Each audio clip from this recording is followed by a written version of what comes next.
আসসালামু আলাইকুম সম্মানিত দর্শক, আজকে যে বিষয়টি নিয়ে কথা বলবো সেটি হচ্ছে থাইরোগ্লোসাল সিস্ট।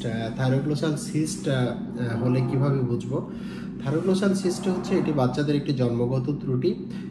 এই ধরনের ত্রুটি যখন থাকে সেই ক্ষেত্রে দেখা যায় যে বাচ্চার থুতনি থেকে শুরু করে গলার এই সামনের মিড লাইন বরাবর যে কোনো জায়গায় একটি ফোলা দেখা যেতে পারে বা টিউমারের লাইক একটি ছোট অংশ ফুলে যাওয়া অংশ দেখা যেতে পারে। এই ফোলা অংশটি দিনে দিনে বাড়তে পারে। এখানে কখনো ব্যথা হতে পারে, আবার কারো নাও হতে পারে। এটি সময়ের সাথে সাথে দ্রুত বাড়তে পারে, আবার নাও বাড়তে পারে। এক্ষেত্রে যেটি হয় যে এটি অবহেলা করলে অনেক সময় দেখা যায় দ্রুত বৃদ্ধি হয়ে গেছে অথবা ইনফেকশন হয়ে গেছে, সেখানে তখন পুঁজ হবে এবং একটা সময় এখানে থাইরোগ্লোসাল সিস্ট থেকে থাইরোগ্লোসাল ফিস্টুলাতে পরিণত হবে।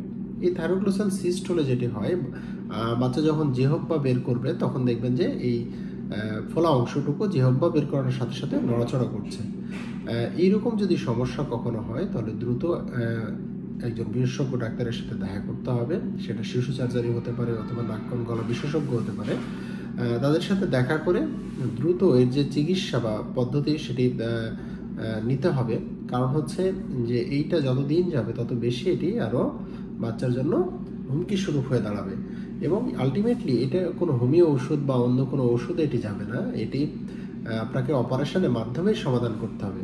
অপারেশন মাধ্যমে এটা সমাধানযোগ্য এবং এটি সঠিকভাবে যদি সঠিক চিকিৎসকের কাছে যান তাহলে আলহামদুলিল্লাহ এটি আপনার বাচ্চার এই রোগ থেকে মুক্তি পাবেন। সবাইকে ধন্যবাদ সাথে থাকার জন্য। আসসালামু আলাইকুম।